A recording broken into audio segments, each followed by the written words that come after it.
My husband's family threw him a surprise party and told me I wasn't invited. So I had to teach them a lesson. I never thought I'd be the kind of person who checks their phone in the middle of the night. But there I was at 2:17 a.m., squinting at the harsh blue light, trying to make sense of the 3 missed calls from my sister-in-law, Vanessa. My husband Ryan slept peacefully beside me, completely unaware of the storm brewing in my chest. When I called her back, her voice came through thin and rushed. "Emma, thank God. There's been an emergency with the family. The surprise party for Ryan tomorrow, it's canceled." "What happened? Is everyone okay?"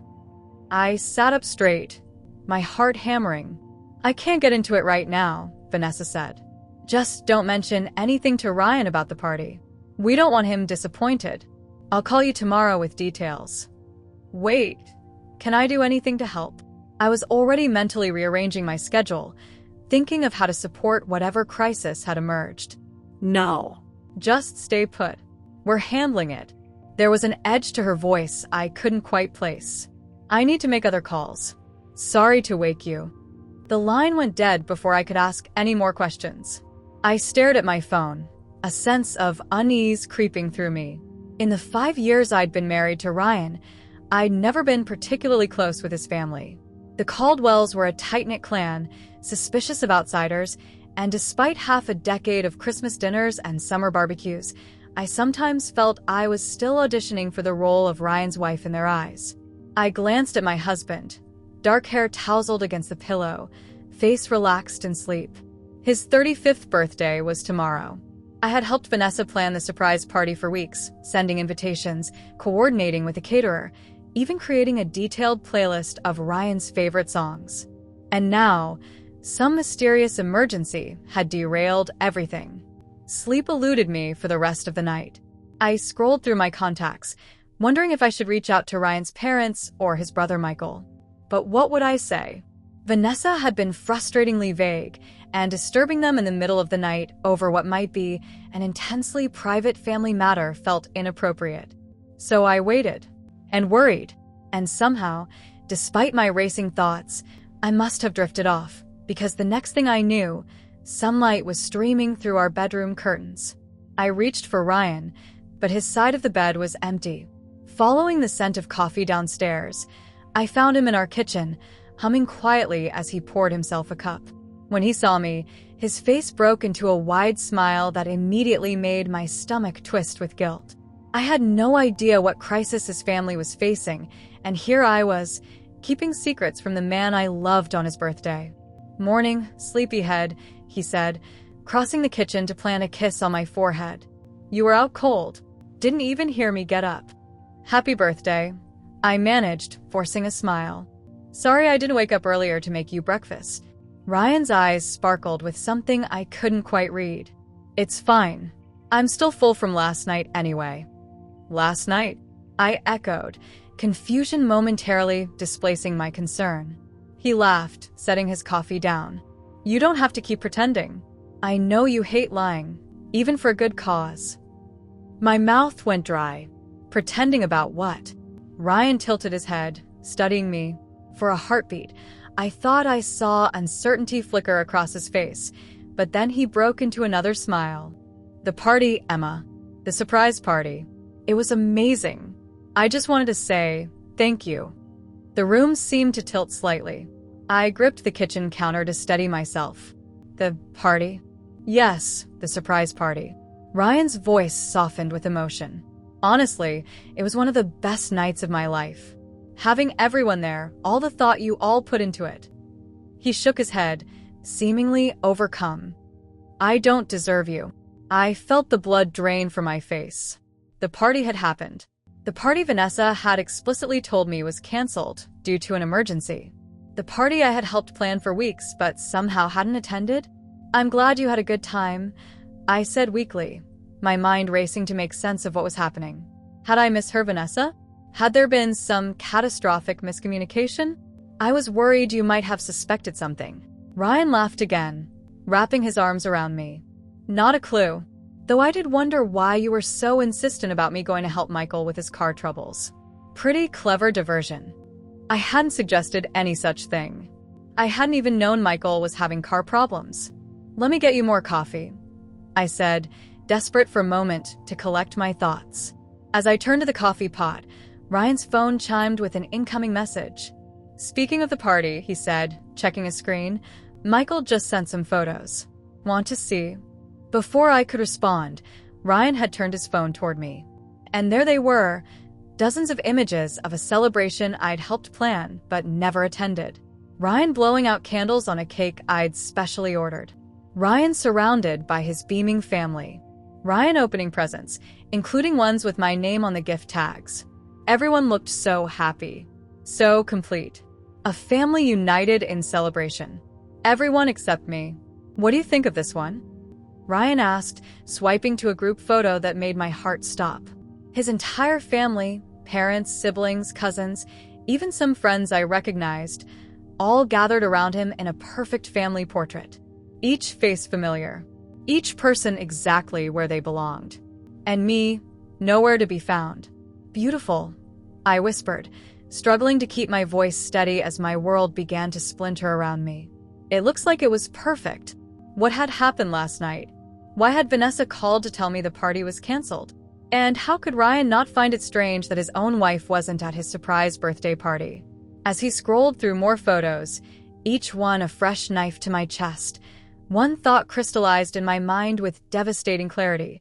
This was no miscommunication. I had been deliberately excluded. I managed to keep my composure through breakfast, nodding and smiling as Ryan recounted moments from his party. Each detail was like a splinter working its way deeper under my skin. The custom cocktails I'd suggested but never tasted. The childhood stories his mother had shared. The thoughtful toast his father had given. "You all did such an amazing job keeping it secret," Ryan said, reaching for my hand across the table. Even when I saw Vanessa's text about the venue change, I didn't suspect a thing. Venue change, not cancellation. I smiled tightly, my mind racing. I'm glad we pulled it off. After Ryan left for his Saturday morning run, a birthday tradition he wouldn't break, I sank onto our couch and unlocked my phone with trembling fingers. Social media would tell me what my husband wouldn't. Sure enough, the evidence spread across my screen like a crime scene. Instagram stories from Ryan's cousins. Facebook albums already populated with dozens of photos. His sister's enthusiastic post about the perfect surprise for the perfect brother. I scrolled through image after image, my chest constricting with each swipe. There was Vanessa, champagne flute raised high. There were Ryan's parents, beaming with pride. There was the elaborate cake I'd spent hours selecting with the baker. Everyone was there. Everyone except me. Most damning of all was a live video Ryan's friend Tanner had posted. I watched, stomach churning, as the crowd shouted surprise, and Ryan's face transformed with genuine shock and joy.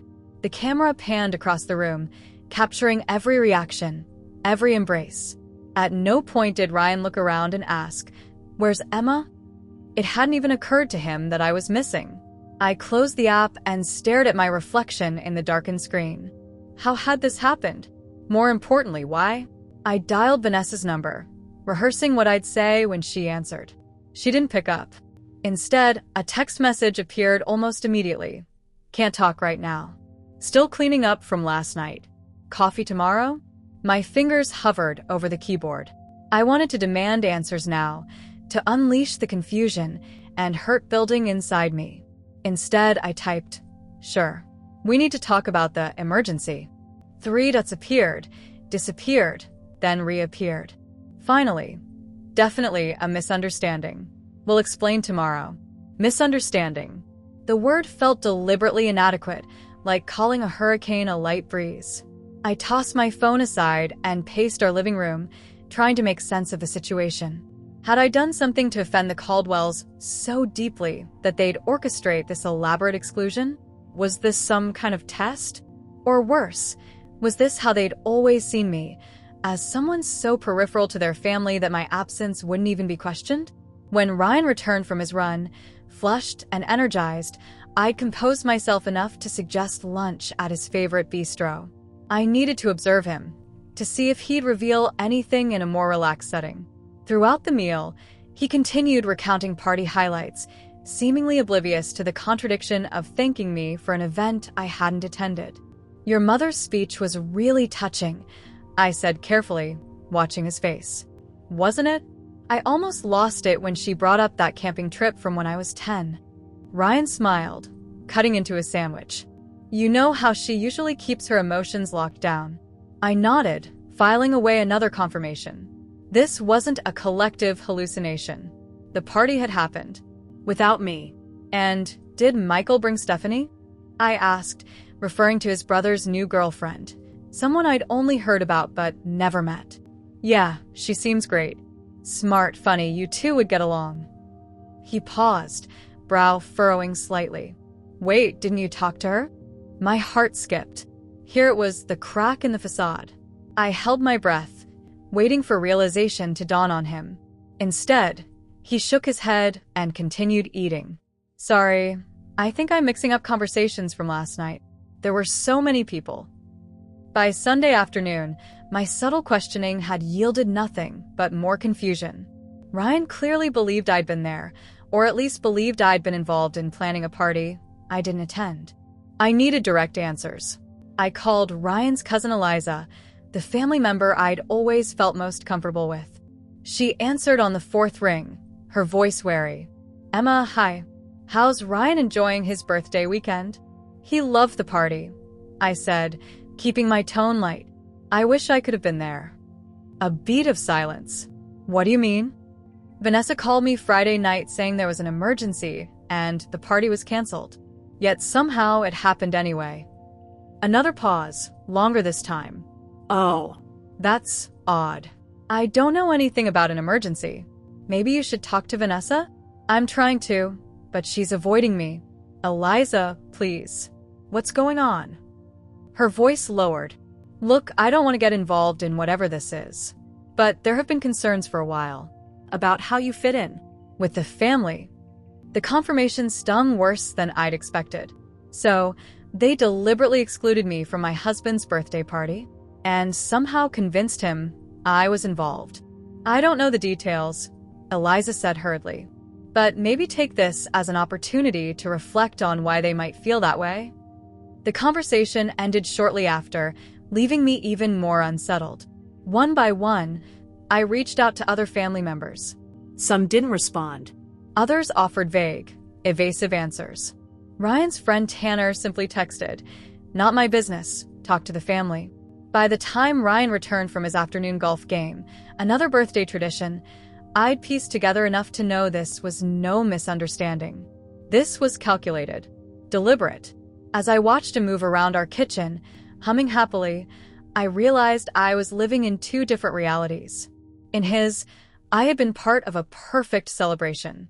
In mine, I was facing the devastating truth that my husband's family had conspired to cut me out, and Ryan either hadn't noticed or hadn't cared enough to mention it. The weight of this realization settled over me like a heavy cloak. This wasn't just about a party. This was about years of subtle exclusions I'd brushed aside, of tense family gatherings where conversation shifted when I entered rooms, of holiday photos where I somehow always ended up on the edges. I just hadn't wanted to see it until now. That night, I couldn't sleep. Ryan's gentle snores beside me felt like a mockery of the turmoil roiling through my mind. I slipped out of bed and padded downstairs to our home office, where boxes of old photos and mementos sat neatly labeled on shelves. I pulled down the one marked family events and began sifting through the evidence of the past 5 years. It started with small inconsistencies at first. A Christmas photo where I was positioned so far to the edge that the frame cut off half my body. A family vacation itinerary with my dietary restrictions, which I'd emailed to everyone twice, completely ignored. Text threads discussing family plans that mysteriously stopped including me after the initial invitation. Each item on its own seemed innocuous enough, the kind of oversight that happens in any large family dynamic. But assembled together in the quiet of our office at 3 a.m., they formed a pattern I could no longer ignore. I remembered Ryan's cousin's wedding 3 years ago. I'd spent weeks helping with preparations, even designing the programs and place cards. Yet somehow, when the professional photos arrived, I appeared in only 2 shots, both group photos where I was positioned behind taller family members, barely visible. At the time, I'd laughed it off as bad luck. Then there was last Thanksgiving, when Ryan's mother Carol had accidentally prepared everything with regular flour despite my celiac disease. I completely forgot, she'd said, watching me pick at a sad plate of plain vegetables while everyone else feasted. We'll make something special for you at Christmas. Yet Christmas dinner had featured the same oversight. Most telling was the summer vacation to the Caldwell Lake house. The plans had been set for months. I'd even taken extra days off work.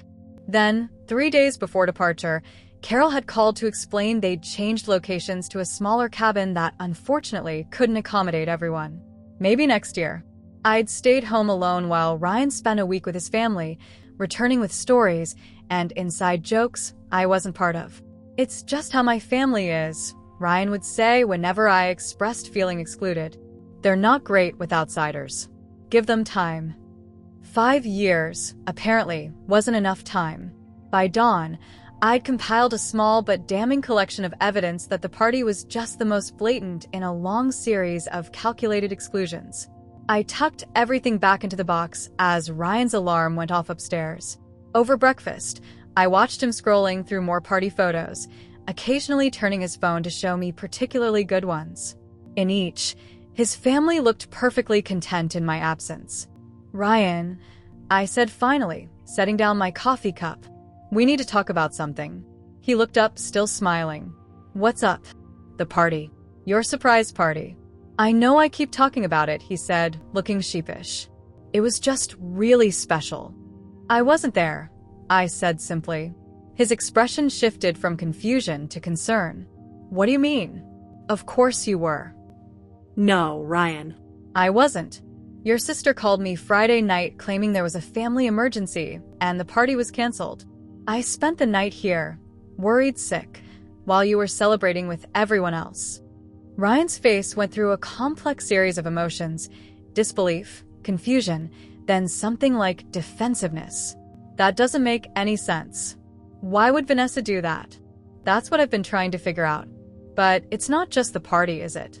I pulled out my phone and showed him the group photo his cousin had posted. Look at this picture. Really look at it. Notice anyone missing? He stared at the image, brow furrowed. I don't understand. I could have sworn you were there. You didn't notice your own wife was missing from your birthday celebration? My voice cracked slightly. Or, did you notice and just not care? Emma, that's not fair. It was chaotic. There were so many people. He ran a hand through his hair. Maybe you stepped out when this photo was taken. I wasn't there, Ryan. Not for any of it. I scrolled through more photos. Not for the cake cutting. Not for the toasts. Not for a single moment of your birthday party that I helped plan for weeks. His face paled. This has to be some kind of mistake. It's not a mistake. I've been thinking about it all night. This is just the latest in a pattern. I told him about the discoveries I'd made, the years of small exclusions I'd documented. You're overreacting, he said, but his voice lacked conviction. My family isn't perfect, but they wouldn't deliberately exclude you. Then explain what happened with the party. I can't. Not yet. Let me talk to Vanessa. There has to be an explanation. I felt a hollow ache expand in my chest. Even now, faced with undeniable evidence, his first instinct was to defend his family rather than stand with me. I need some space, I said quietly. I'm going to stay with Meredith for a few days. Meredith, my college roommate who lived across town, had witnessed my slow integration, or rather, failed integration into the Caldwell family from the beginning. She'd been the one to point out red flags I'd been too eager to dismiss. Ryan looked genuinely alarmed now. You're leaving? Over this? Not just this. This was just the final straw. I stood up, suddenly exhausted. I need time to think about what this means for us. About whether I want to spend the rest of my life fighting for a place at a table where I'm clearly not wanted. Emma, please. This is all a misunderstanding. I laughed bitterly. That's exactly what Vanessa called it. A misunderstanding. Funny how no one can actually explain what was misunderstood. As I packed a small bag, Ryan hovered anxiously, alternating between defensive justifications and pleas for me to stay. I could see him struggling to reconcile the perfect family image he'd always maintained with the ugly reality I was forcing him to confront. "I'll call you in a few days," I said, zipping up my suitcase. "And Ryan?" Talk to your family. "Really talk to them. Ask them why they felt it was okay to exclude your wife from your birthday. Ask yourself why you didn't even notice I wasn't there." I was halfway to the door when I remembered his phone. He'd left it on the kitchen counter, unlocked. I shouldn't look. I knew I shouldn't. But as I passed by, a notification from Vanessa lit up the screen. My name caught my eye. I hesitated for just a moment before picking it up. This wasn't snooping, not really. Not when my marriage might be at stake. The message preview showed only the beginning. About Emma. "We need to talk before." I tapped to open the full conversation, my heart pounding. And there they were. Dozens of messages, stretching back weeks. Planning the party. Planning my exclusion. "Let's keep it just us this time. She's always so tense." And Ryan's response, the words that shattered what remained of my heart. "Probably for the best." My hands shook as I scrolled through more messages, each one more damning than the last. This wasn't a misunderstanding. This wasn't a miscommunication. This was betrayal in its purest form. I stood frozen in the kitchen, Ryan's phone clutched in my trembling hand. The evidence was undeniable, laid out in blue and gray text bubbles that stretched back for weeks. My husband and his family had conspired to exclude me from his birthday celebration, and it had been Ryan's idea. "Hey, what are you doing with my phone?" Ryan appeared in the doorway, his expression shifting from confusion to alarm as he took in my face. I turned the screen toward him. "Probably for the best." My voice was eerily calm, belying the storm raging inside. "That's what you said when your sister suggested excluding me from your birthday. Probably for the best." The color drained from his face. "Emma, I can explain. Can you? Because I'm seeing 3 weeks of messages where you and your family meticulously planned a party I helped organize, then deliberately created a fake emergency to keep me away." I scrolled through the conversation. "She's always so tense around the family," I read aloud. "Everyone can relax if it's just us." Ryan stepped forward. "Give me my phone." His voice had an edge I rarely heard. No. "Not until you explain why your sister wrote, 'We finally get a Ryan-only celebration, like the old days.'" I looked up at him, searching his face for any sign of the man I thought I'd married. And you replied with a thumbs-up emoji. He ran a hand through his hair, exhaling sharply. "It's not what it looks like." "Really? Because it looks like your family never wanted me, and you chose them over me." I continued scrolling, each message another knife to my heart. "Don't worry about Emma, I'll handle her." I read. "Is that what I am to you? Something to be handled." "You're taking everything out of context," Ryan said, his defensiveness rising. "My family can be overwhelming, you know that. Sometimes it's easier if..." "If what? If your wife isn't there? If the person you promised to love and cherish is conveniently removed, so everyone else can have a better time?" I felt something breaking inside me, a dam holding back 5 years of ignored slights and swallowed pain. Ryan sighed, his shoulders slumping. "You have to understand, when you're around, everything becomes complicated. My mother has to watch what she says. My sister feels judged. Even my dad tries too hard to include you in conversations. Everyone's walking on eggshells." The casual cruelty of his words stunned me into silence. All this time, I'd thought the tension I felt at family gatherings was my own insecurity. I'd never imagined they were actually discussing my presence as a burden. And instead of standing up for me, instead of helping them see me as part of the family, you decided it was easier to just erase me? My voice cracked. "It was just one party," Ryan said, "but wouldn't meet my eyes. One night where I didn't have to worry about mediating between you and them." I laughed, a hollow sound devoid of humor. "But it wasn't just one party, was it? That's what I've been trying to tell you. It's been happening for years." I pointed to his phone. "And now I have proof that it wasn't my imagination." I scrolled further back, finding older conversations about family events. A 4th of July barbecue where Ryan had told me his parents wanted to keep it small, while telling them I was busy with work.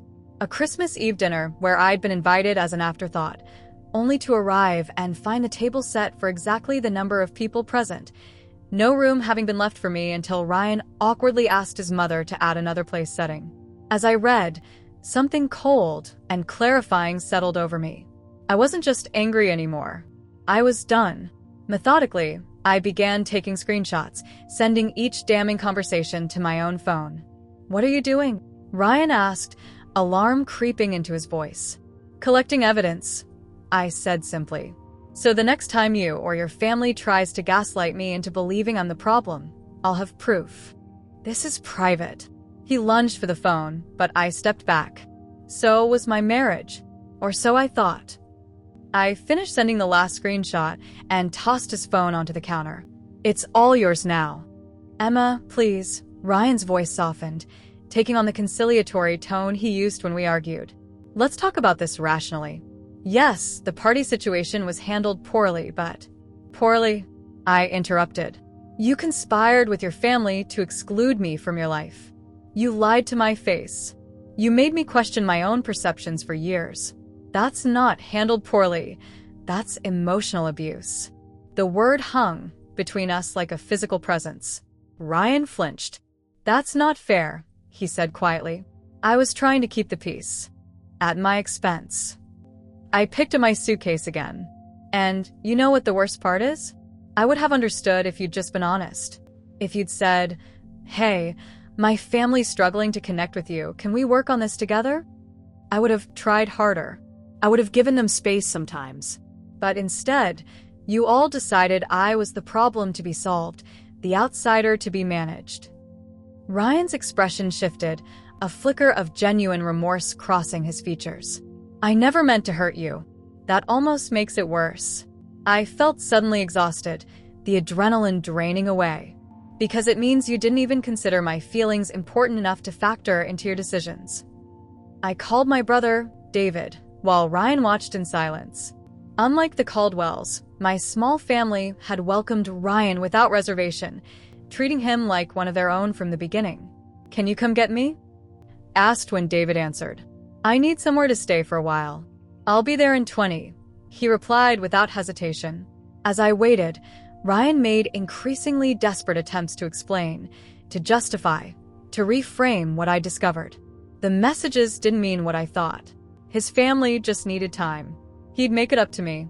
But the screenshots on my phone told a different story, a story of collaborative deception that had been going on far longer than I'd realized. "I can forgive a lot of things," I said finally, interrupting his promises. "But I can't forgive being made to feel crazy for suspecting exactly what was happening. I can't forgive being treated like an inconvenience in my own marriage." When David's car pulled into our driveway, Ryan made one last plea. "Don't do this. We can work it out."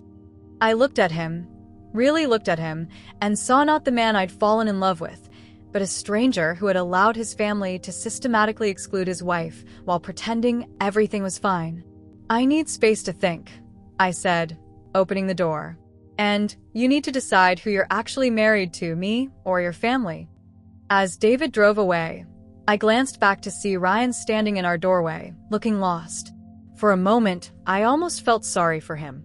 Then I remembered the text, probably for the best, and I turned my eyes forward, toward whatever came next. 3 days at my brother's house gave me clarity I hadn't felt in years. David's spare bedroom became my room, a space where I spread out evidence of the Caldwells' betrayal and my own willful blindness. The screenshots formed a damning timeline of exclusion that stretched back further than I'd initially realized. "You know you don't have to go back, right?" David said on the third night, leaning against the doorframe as I organized my thoughts in a journal. Unlike me, he'd always been suspicious of Ryan's family, picking up on subtle slights I dismissed. "I'm not going back to the marriage," I said, surprising myself with the certainty in my voice. "But I am going back to that house. There's something I need to do first." What followed was a week of eerie calm. I returned home with a plan forming in my mind, a sense of purpose replacing the initial shock and hurt. Ryan walked on eggshells around me, alternating between defensive justifications and tearful apologies. He'd spoken to his family, he said. They felt terrible. They wanted to make amends. I nodded at his words, neither accepting nor rejecting. Invite them for dinner, I said finally. Next Saturday. All of them. Hope flickered across his face. Really? You want to talk it out with everyone? Something like that, I replied, already mentally preparing my next moves. Ryan jumped at the opportunity, clearly relieved that I was willing to move past this unfortunate misunderstanding, as he put it. He didn't question why I spent hours in our home office with the door closed, or why I'd taken sudden interest in our rarely used dining room projector. By Saturday evening, everything was ready. I'd prepared a simple but elegant dinner, nothing that required my constant attention in the kitchen. The dining room table was set for 8, Ryan's parents, Carol and Richard, his sister Vanessa and her husband, his brother Michael and his new girlfriend Stephanie, and of course, Ryan and me. As I put the finishing touches on the table settings, I felt strangely calm. For years, I'd contorted myself trying to fit into the Caldwell family. I'd swallowed slights, laughed off exclusions, and made excuses for their behavior. Tonight, that Emma would make her final appearance. The Caldwells arrived precisely at 7, bearing wine and forced smiles. Carol embraced me with theatrical warmth. Emma, darling, we have so much to talk about. We certainly do, I replied, returning her hug with equal insincerity. Dinner began with strained small talk. I watched them exchange nervous glances, clearly having coordinated their approach beforehand. They probably expected tears, accusations, an emotional confrontation they could dismiss as my overreaction. Instead, I served the soup with a pleasant smile, asking Michael about his new job and complimenting Stephanie's earrings. My calm demeanor visibly unsettled them. By the time I served the main course, Richard was sweating slightly, and Vanessa kept checking her phone under the table. Before we continue, I said, setting down my fork, I'd like to address what happened with Ryan's birthday. The table fell silent. Carol cleared her throat. Emma, we owe you an apology. There was a terrible miscommunication. Actually, I interrupted, my voice pleasantly firm. I'd like to show you something first. I stood and walked to the small table by the wall where my laptop sat connected to the projector. With a click, the blank wall behind me illuminated with the first screenshot, Vanessa's message to Ryan about keeping me away from the party. The reaction was immediate. Gasps. Shifting in seats. Ryan half rising from his chair. Emma, what is this? He demanded. This, I said calmly, is the truth I wasn't meant to see. I clicked to the next slide. Another message, this one from Carol. Do we really need to invite Emma? She always makes these gatherings so formal. And the next, Ryan's reply agreeing that a family-only celebration would be more relaxed. One by one, I displayed their words, not my interpretation, not my hurt feelings, but their actual words, projected 6 feet high on our dining room wall. Messages spanning months, even years. Every exclusion, every dismissive comment, every time Ryan had chosen his family's comfort over his wife's inclusion. This is a private family matter, Ryan said, standing fully now, his face flushed with anger and embarrassment. Not anymore, I replied evenly. Just like my exclusion from your birthday wasn't a private family matter when the photos went all over social media. I turned to face his family, who sat in stunned silence. For 5 years, I've tried to be part of this family. I've overlooked the cold shoulders, the forgotten invitations, the conversations that stop when I enter a room. I convinced myself it was all in my head. I gestured to the wall of evidence behind me. But it wasn't in my head, was it? It was in your text messages. In your carefully orchestrated plans to keep me on the outside. Carol found her voice first. You're taking all of this out of context. Family dynamics are complicated. Yes, they are, I agreed. But marriage is supposed to be simple in at least one respect. You choose your spouse. You stand with them. You don't conspire with your family to exclude them. I clicked to the final slide, Ryan's message to Vanessa after the party. It was perfect without Emma there. Everyone was so relaxed. The silence in the room was deafening. Even Ryan seemed unable to find words to defend himself. I closed my laptop, the projection fading to black. I didn't invite you here for an apology. I invited you here so you could see yourselves clearly, maybe for the first time. So you could understand that what you did wasn't just hurtful, it was cruel. I picked up my purse from the sideboard. Ryan, I'll be staying at David's until I find my own place. You can contact my lawyer about the house. You're leaving? Vanessa blurted, looking genuinely shocked. Over this? I laughed, the sound hollow and without humor. No, Vanessa, not over this. Over 5 years of being treated like an intruder in my own marriage. Over discovering that my husband would rather lie to my face than stand up for me to his family. Richard, who had remained silent throughout, finally spoke. Emma, we never meant. I know exactly what you meant. I cut him off. You meant to preserve your perfect family unit at my expense. You meant to keep your son while excluding his wife. You meant for me to either keep playing my part as the tolerated outsider or leave. So that's what I'm doing. I'm leaving. As I walked toward the door, Ryan followed, his face a mask of panic. Emma, please. We can fix this. I paused, looking back at the table of stunned Caldwells and the dinner growing cold before them. No, Ryan. We can't. Because a marriage isn't something you fix after you break it this completely. It's something you mourn. And as I walked out the door, leaving behind the shocked silence of a family confronted with their own ugliness, I felt a weight lifting from my shoulders, the weight of years spent trying to be accepted by people who had never intended to let me in. I hadn't just lost a husband and an in-law family tonight. I'd found myself again. The summer heat had given way to autumn's first chill by the time I signed the final divorce papers. 3 months since the dinner that ended my marriage. 3 months of rebuilding a life that was fully mine. I sat across from my lawyer in her sunlit office, watching dust motes dance in the air as she outlined what would happen next. The house sale should close by the end of the month, she said, organizing the stack of documents into a neat folder. Your settlement is fair, Emma.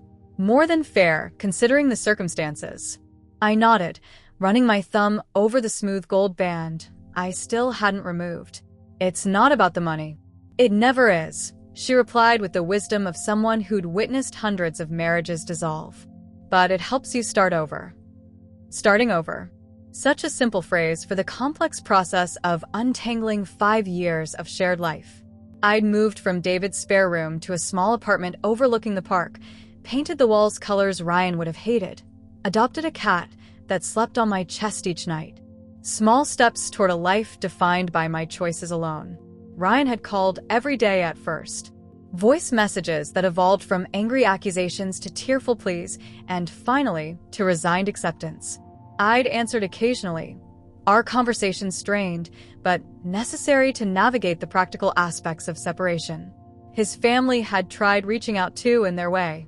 Carol sent a formal apology letter that read more like a business correspondence. Vanessa left a tearful voicemail claiming she never meant things to go this far. Michael, the only Caldwell I'd ever felt genuine warmth from, brought coffee to my new apartment and sat in awkward silence before admitting, we really screwed up, didn't we? I didn't disagree. Outside the lawyer's office, autumn leaves skittered across the parking lot as I checked my phone. 3 missed calls from Ryan. Today, of all days, I couldn't ignore him.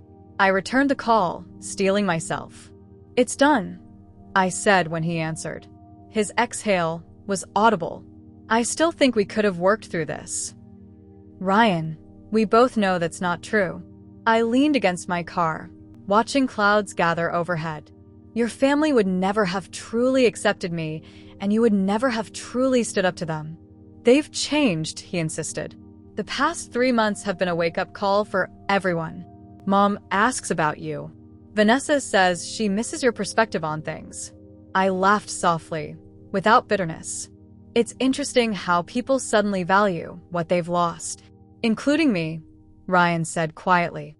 I know I'm the one who broke this, Emma. Not them. Me. By not choosing you every single day. The honesty came too late to save us, but I appreciated it nonetheless. Thank you for saying that. Can we meet? Just to talk. The hope in his voice was unmistakable. I'm not asking for reconciliation. I miss my best friend. The Ryan I'd fallen in love with had indeed been my best friend once. Before family dynamics corroded our bond, before exclusions and lies created a chasm too wide to bridge. Not yet, I said gently. Maybe someday, but I'm still finding my footing. He accepted this with grace I wouldn't have expected 3 months ago. Perhaps losing me had changed him too.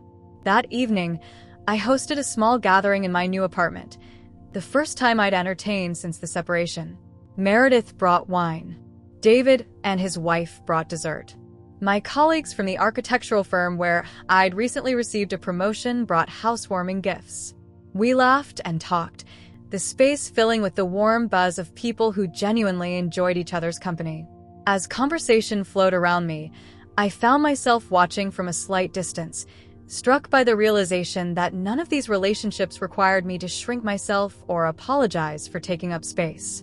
None of these people saw me as an intruder to be managed or an outsider to be tolerated. Later, after everyone had left and I was washing wine glasses in the sink, my phone lit up with a text from Ryan. I drove by and saw cars outside your place. Looks like you had a party. I'm glad you're surrounded by people who appreciate you. I should have been one of them. I dried my hands and typed a response. We all make choices. I'm making better ones now. His reply came quickly. I wish I'd made better ones too. Setting my phone aside, I walked to the small balcony overlooking the park. The night was clear, stars pricking through the urban glow.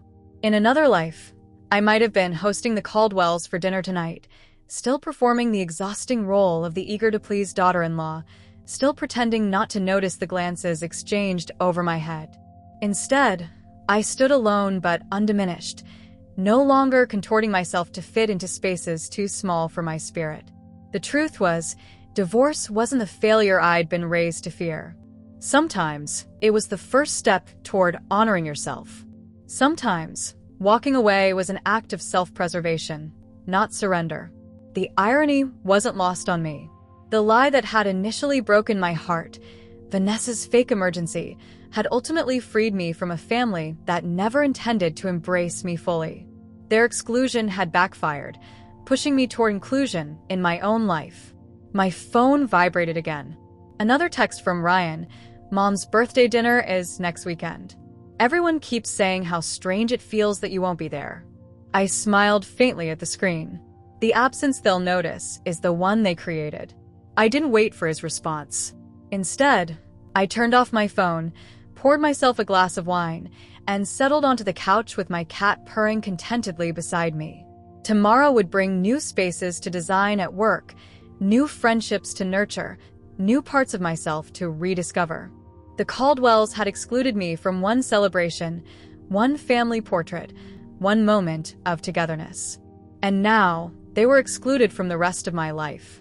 Let that be the lie that backfired.